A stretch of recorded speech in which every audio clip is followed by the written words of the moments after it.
Thank you, Mr Assistant President. The Labor opposition supports the Independent Commission Against Corruption Amendment Bill 2015.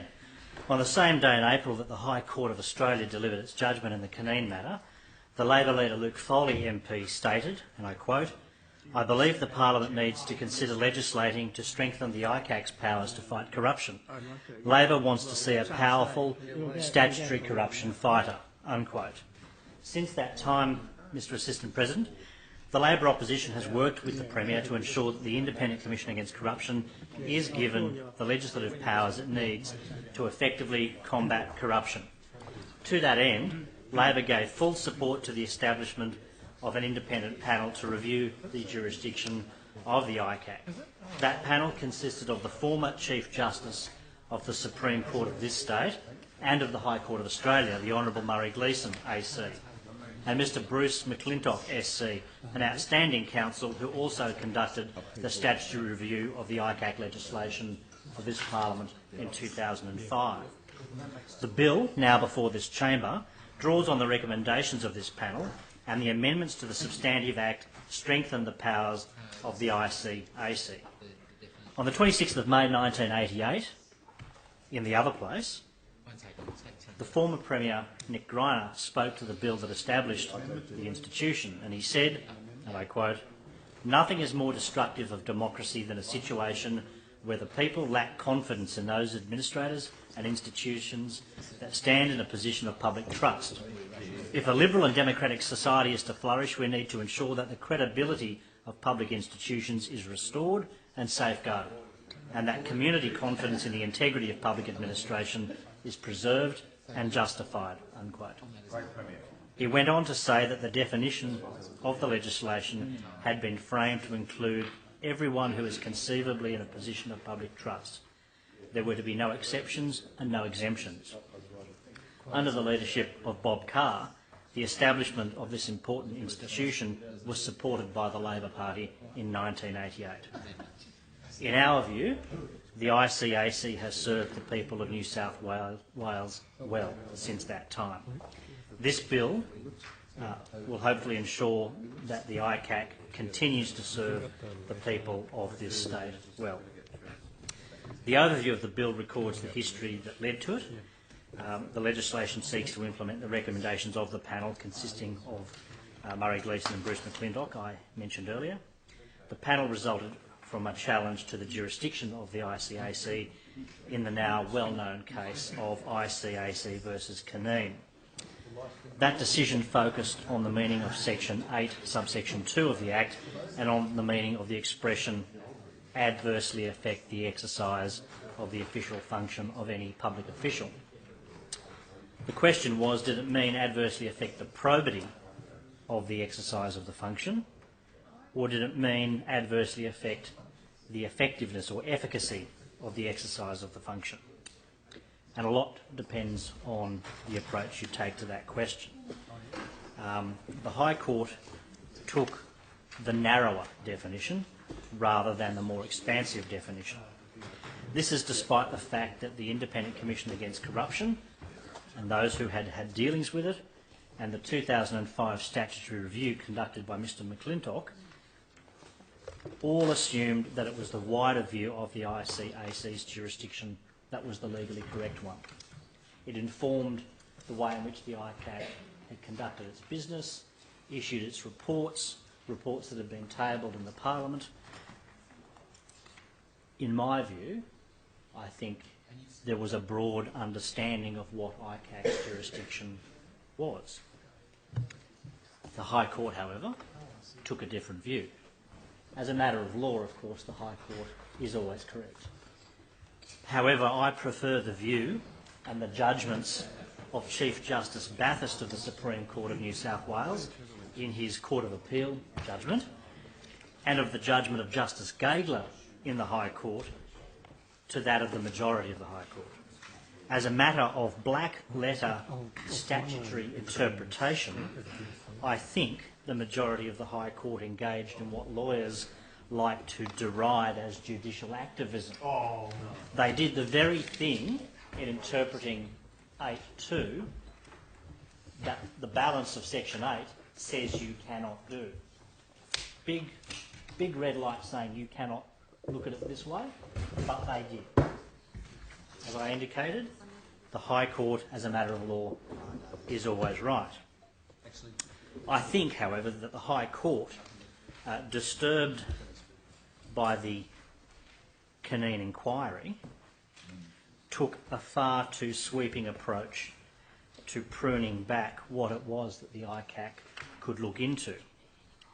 And this reflects the traditional lack of comfort, not to say hostility, of traditional courts, and of course lawyers, to standing Royal Commission-like bodies that are not strictly bound by the rules of evidence, such as the ICAC. And this view and the history of it, I think, was very eloquently set out by the most recent former president of the New South Wales Bar Association, Phil Bolton SC, in the Jeff Shaw Memorial Lecture given earlier this year at Trades Hall, entitled A Parallel Architecture of Justice, where he charted the history of bodies such as the ICAC and the ambivalent, possibly hostile approach taken by the mainstream courts. And in that very worthwhile lecture, while giving support to the notion of a body like the ICAC, Mr Bolton nevertheless argued for a sensible and balanced approach, both as to the legal boundaries of its jurisdiction and to the good sense with which its extraordinary powers must be discharged if public confidence is to be maintained. And I think that same flavour, that same approach, not influence, but that same approach can be seen in the recommendations of the Gleeson McClintock panel recommendations. This divide as to the proper jurisdiction of the ICAC, or whether you looked at whether or not there had to be a detraction from probity or merely efficacy, isn't just some arcane debating point. It's a real issue, not just because of the Cunneen case, but as the panel report indicates, there have been at least 4 inquiries whose validity would have been challenged if the decision in Cunneen had been implied in those matters. They are Operations Columba, Bosco, Charity and Squirrel. And of course the court doesn't have the option of rewriting legislation, although that may be the effect of their judgments. It has to choose between the possible interpretations of the provisions that exist. ICAC argued for the very wide jurisdiction in the litigation because the alternative was that a whole range of quite reasonable jurisdictions it had previously enjoyed and discharged would have been lost, and in fact were. The subject of the proposed inquiry, the respondent in the High Court appeal, argued for a jurisdiction that, in the view of many, including, I think, myself, absurdly narrow because it was about her rights in a given fact situation. There is an adage, an old adage, that hard cases make bad law, and I think this is one such instance where there may well, leaving aside the strict legality of the matter, the Cunneen matter raised in the minds of many a question mark over the good sense of conducting that inquiry. And I think that question mark influenced the judicial interpretation of the provisions. The problem with the broad approach, as embodied in the majority decision of the High Court, the majority decision gave some examples of what would be in the ICAC's jurisdiction if the broad view was accepted, no doubt to paint a picture that it cannot have possibly been intended that this was the jurisdiction of the body, because it would include things like the theft of a garbage truck from a local council, an offence of lying to a police officer to avoid prosecution, any form of state tax or revenue evasion, offences of harbouring a criminal, any violent attack on a public official unrelated to their public duty, would, on the broad view, be within the ICAC's jurisdiction according to the majority view, and their view was, well, these matters could more comfortably be dealt with the existing law and shouldn't be within its jurisdiction. I think their reasoning does smack a little of the straw man argument, but leaving that aside, I think there are even more undesirable results that flow from the narrow interpretation taken by the court. Those matters excluded from the jurisdiction of ICAC by the narrow view were eloquently set out in the minority judgment of Justice Gageler. ICAC would have no power to investigate, expose, prevent or educate about statewide endemic collusion among tenderers in tendering for government contracts. It would have no power to investigate, expose, prevent or educate about serious and systemic fraud in the making of applications for licences, permits and clearances under New South Wales statutes designed to protect health and safety, or under statutes designed to facilitate the management and commercial exploitation of valuable state-owned natural resources such as minerals, fisheries and forestry. As Justice Gageler said, these are extreme consequences. Parties in a court proceeding, by definition, cannot do what this Parliament is now doing, to rewrite the law to ensure the extreme consequences of either view are not visited upon the public interest. And so we now have, flowing from the recommendations of the panel, the bill before the House. The bill seeks to implement those recommendations. The review recommended that the ICAC's jurisdiction be extended to the corrupt conduct of non-public officials that could impair confidence in public administration. These recommendations are implemented by the provisions contained at Schedule 1.3 of the bill. The panel also recommended that ICAC's education, advisory and prevention functions should be used to promote the integrity and reputation of public administration, which is implemented by provisions contained at Schedule 1, (8) of the bill. The panel recommended that the powers of ICAC be limited to making findings of corrupt conduct against an individual when that conduct is deemed serious, which is item 15 of Schedule 1 to the bill. And finally, the panel also recommended the ICAC be given power to investigate breaches of electoral and lobbying laws. Elections are far too easily influenced by money, greed and corruption. The formalised cooperation between the New South Wales Electoral Commission and the ICAC is long overdue and welcomed by the opposition. Items 10 to 14 of Schedule 1 to the bill give effect to that recommendation. And I might note that questions were directed to the Premier in the recent budget estimates about the resourcing of the Electoral Commission to investigate matters of this kind. I look forward to the answers he provides on notice, but I think they caused perhaps some unease, and we can see an answer to those questions in this provision of the bill, because it enables the Electoral Commission, on receipt of a complaint about these matters, breaches of electoral laws, to refer those matters to ICAC to be investigated, even if I'm correct in my reading of the bill, even if those offences could no longer be prosecuted as offences under the legislation, nevertheless they should or can be investigated still by the ICAC.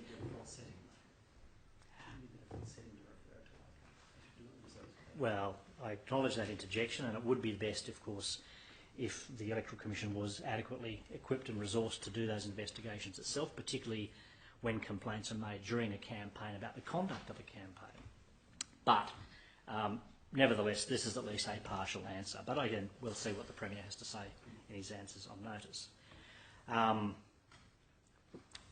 Item 5 of Schedule 1 of the bill provides that ICAC may investigate the corrupt conduct of those seeking public office, even if they do not succeed in being elected or appointed. I think this is a current loophole that does need to be closed down if it does exist, because we need to ensure that all of those engaged in the electoral process can be adequately and properly scrutinised if complaints are made.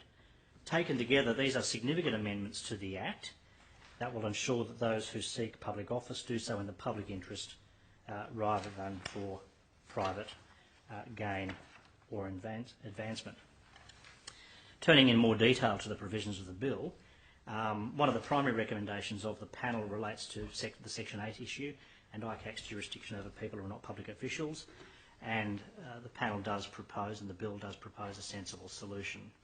It starts by accepting that the current definition of corrupt conduct is now settled as a result of the High Court litigation. In addition to ICAC having jurisdiction over corrupt conduct set out by the High Court in the Cunneen matter, corrupt conduct will also be defined in new Section 8, brackets 2, capital A, to include behaviour by a person who does not have to be a public official that impairs or could impair public confidence in public administration.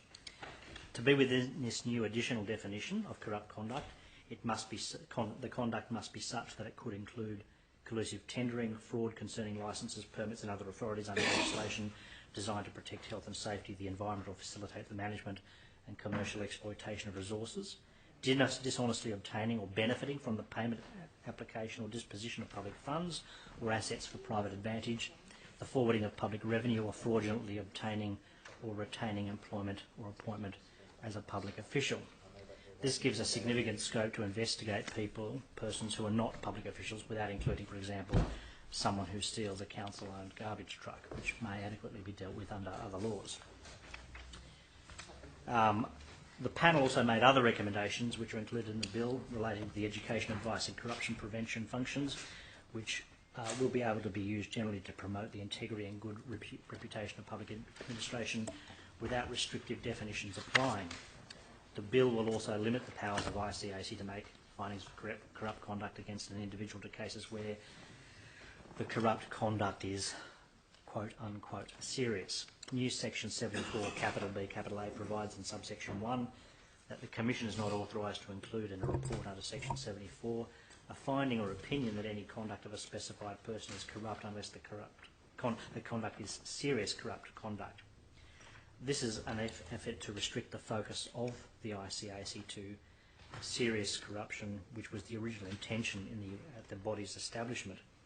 This issue, of course, has been the subject of significant public discussion, and it gives a legally enforceable form to what is already embedded in the current Section 12 capital A of the Act, which the panel noted isn't presently legally enforceable, which restricts the focus of ICAC in determining which matters to investigate to matters of serious and systemic corruption.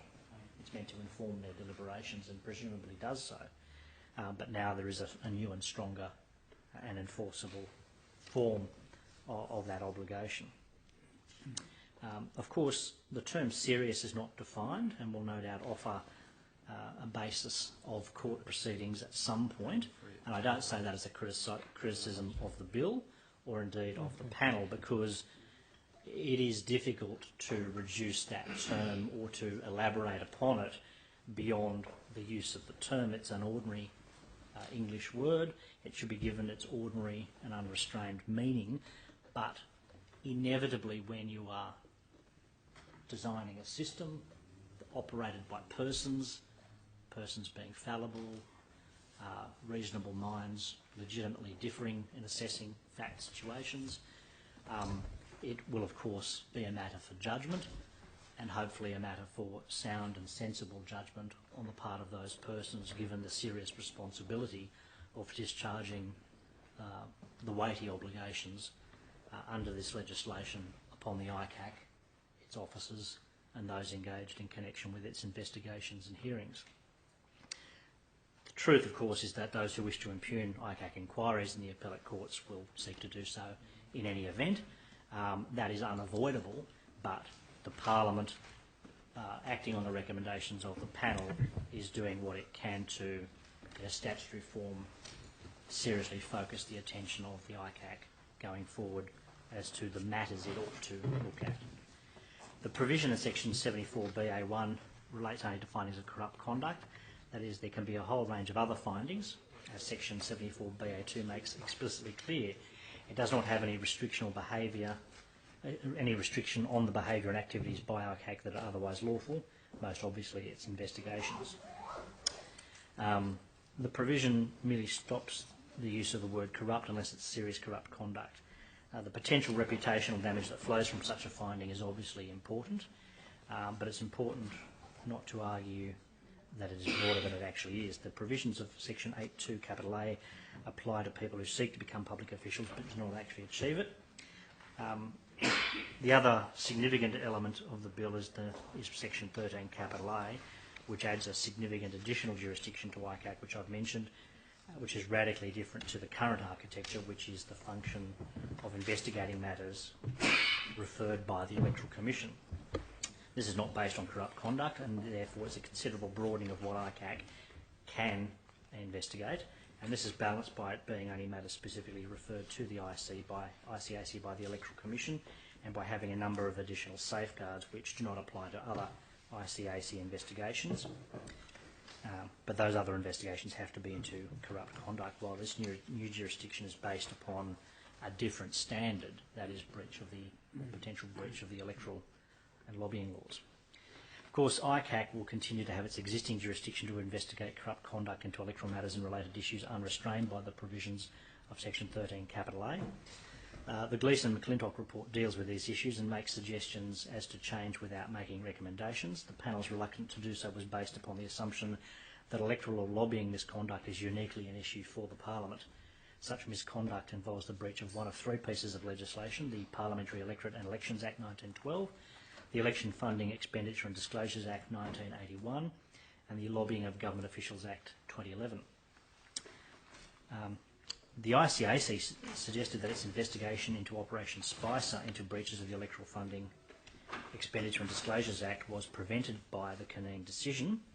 As well, some of what ICAC was inquiring into may additionally not have fallen into the definition of corrupt conduct, quite apart from the Cunneen related issues. As the report said at paragraph 8.1.7, and I quote, "The question arises whether the Act should be amended so that the ICAC has jurisdiction to investigate and make findings about breaches of the electoral laws, whether or not they constitute corrupt conduct, and if so, how the change should be implemented," unquote. The report concedes that much of the conduct reaching the electoral laws would not technically constitute corrupt conduct. The Electoral Commission has jurisdiction to investigate these issues, but its powers are nowhere near as extensive or as effective as the ICAC. And I also assume from and this is not a criticism, but the inability of the Premier during budget estimates to respond instantly as to the level of resourcing that the Electoral Commission has to do with these matters, it may well be that it is simply not presently equipped to discharge these obligations that it presently has. And so this bill provides, if you like, a safety valve measure, although of course it should be adequately resourced to discharge the public duties that do rest upon that very important body at present. The Honourable Keith Mason, Chair of the Electoral Commission, a former Solicitor General of this state and a former President of the New South Wales Court of Appeal, told the panel that the Commission had not been given the resources to investigate matters touching on electoral probity. The panel made no final recommendations because these matters were uniquely ones for Parliament. At paragraph 8.5.5, the report does say, and I quote, "There is a case to be made that the ICAC should be given jurisdiction to investigate and make findings in such matters," unquote. ICAC has the resources and the willingness to carry out such work and has operational experience. It has the powers and resources the Electoral Commission does not have, and the panel rejected the idea of simply including this misconduct within the meaning of corrupt conduct, because, of course, while it may be corrupt conduct, it is not necessarily so. The solution proposed by the panel is found in paragraph 8.5.11, and I quote, "If Parliament wishes to give the ICAC jurisdiction, it could do so by inserting a subsection in section 13.1 to the following effect, brackets BA, to investigate any allegation or complaint that, or in any circumstances which in the Commission's opinion imply that there has been a breach of the Parliamentary Electorates and Elections Act 1912, the Election Funding, Expenditure and Disclosures Act 1981, or the Lobbying of Government Officials Act 2011, unquote." There is, we think, elegance and simplicity in this legislative proposal. It's not, however, what the bill does. The bill maintains the existing conceptual approach as the panel. It does not alter the definition of corrupt conduct or include electoral and lobbying misconduct within that term, Rather, it adds on or expands the ICAC jurisdiction in a completely new direction. The bill does a number of things differently to the panel's suggestion, which I think is important to note. Under the bill, the ICAC does not have a general capacity to investigate electoral lobbying misconduct. It can only investigate matters referred to it by the Electoral Commission, which is a significant restriction. We note that this constraint applies only to the new jurisdiction and does not apply to matters already within ICAC's traditional corrupt conduct jurisdiction, which is confirmed in the new Section 13, capital A, subsection 4. The matters that the Electoral Commission may refer are not simply any breach of the three pieces of legislation that I mentioned, rather only breaches specified in 13 capital A9, or if they are related to matters the ICAC is already investigating. The list of offences in subsection 9 is extensive. In the case of the Lobbying of Government Officials Act, for example, there are only 2 criminal offences under that Act, and both of those are included in section 13A9 proposed in this bill. The list is extensive but not exhaustive. Those offences, we understand that those offences not included in subsection 9 are minor offences. We also understand that the list of offences in subsection 9 are those endorsed to be included in it by the ICAC. While new subsection 9 does not have the elegance or simplicity of the panel's proposal, we do expect it to be nevertheless effective. Of course, there are echoes in subsection 9 of the list in the already existing provisions of section 8. On balance, however, we view this as a significant increase in the ICAC's jurisdiction and quite a dramatic change to the overall architecture of the legislation. As is very clear, we do support this direction. Other provisions of section 13 capital A are also quite different to the existing ICAC structure.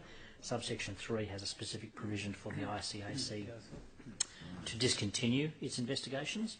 Subsection 5 provides an itemised list of considerations for a matter to be referred by the Electoral Commission and investigated by the ICAC. Subsection 6 requires the Electoral Commission to provide the ICAC with a statement of the reasons why it was referred for investigation. When it determines to investigate a referral, the ICAC must provide a statement of reasons to the Electoral Commission. This, I think, promotes and enhances transparency of public decision making in this very important area, because I think all honourable members in this place and the other place would be wanting to take this opportunity to not just simply repair damage to the ICAC flowing from the High Court decision, but to do what we can at this juncture to enhance public confidence in this area of public administration. Both sets of reasons must be included in a report by the ICAC under section 74. These are quite unlike other provisions of the existing legislation dealing with other parts of ICAC's jurisdiction. Justification for that appears to be that the bar for this new part of the ICAC jurisdiction is much lower than for corrupt conduct. The bar is lowered, but the trade-off is that these small procedural steps must be undertaken. The overriding public policy surrounding the legislation in this bill is to maintain an effective and robust anti-corruption body in the state of New South Wales. It's not credible to argue that we do not need such a body in this state. That is not a tolerable argument for any person to advance. The bill, by maintaining that objective, is very much to be supported. Taken as a whole, the bill will help to ensure that the vital work of the ICAC continues in New South Wales. It's worth remembering that by international standards, Australia is not a place where corruption flourishes. Last year, the global organisation NGO Monitor ranked Australia 11th out of 175 countries for levels of public sector corruption. Ahead of Australia is Canada, and just behind Canada is Germany, Denmark, New Zealand and Finland, ranked first, second and third. Unsurprisingly, North Korea ranks 175 out of 175 countries surveyed. By international standards, as I indicated, Australia is not a corrupt country, but relative success should not be confused with absolute success, and wherever corruption exists, it remains a corrosive influence on our public institutions. It eats away at the public's confidence in the instruments and actions of our democracy. Corruption need not involve each of us to impact on every one of us. As the Labor leader Luke Foley said earlier this year during the election campaign, and I quote, "All of our politics suffer when the integrity of any one of us is called into question," unquote. The truth, Mr Assistant President, is that in recent years, both sides of politics have disappointed the people of this state. If we are to restore faith in the processes and functions of our democracy, the people of this state must have confidence in their policymakers, their public servants and their parliamentarians. Let's not get into Wal Murray. The people of New South Wales must be confident that those in public office are making decisions in the public interest and not for private gain. The bill before the House amends the ICAC Act to implement the recommendations of the Gleeson McClintock panel's review. This bill will ensure that the ICAC remains an effective and fierce advocate for the integrity of public administration in this state. And of course, for those reasons that I have outlined, we fully and wholeheartedly support the legislation. And of course, apart from the Cunneen matter, there are a number of other matters that were potentially impacted by the High Court's decision, particularly given the way in which the ICAC chose to argue its case, whether wisely or not. Obviously matters such as Credo and Spicer remain extant. I note that, of course, this Parliament, in passing the Validation Act, of course, validated all the acts taken by the ICAC and its investigators and its hearings taken up to the point of the High Court decision. And this legislation, if I understand it correctly, should make sure that whatever views ICAC forms about those matters can now be proceeded to with finality and conclusion, and those matters then can be complete. However it turns out, I think that is in the public interest. Simply having matters implode or hit a brick wall as a result of a High Court decision would not be a satisfactory outcome, and the government, in bringing forward this proposal flowing from the panel recommendations, will ensure that that happens. So with those observations, Mr Assistant President, the Labor opposition wholeheartedly supports the bill before the House. Mr. Assistant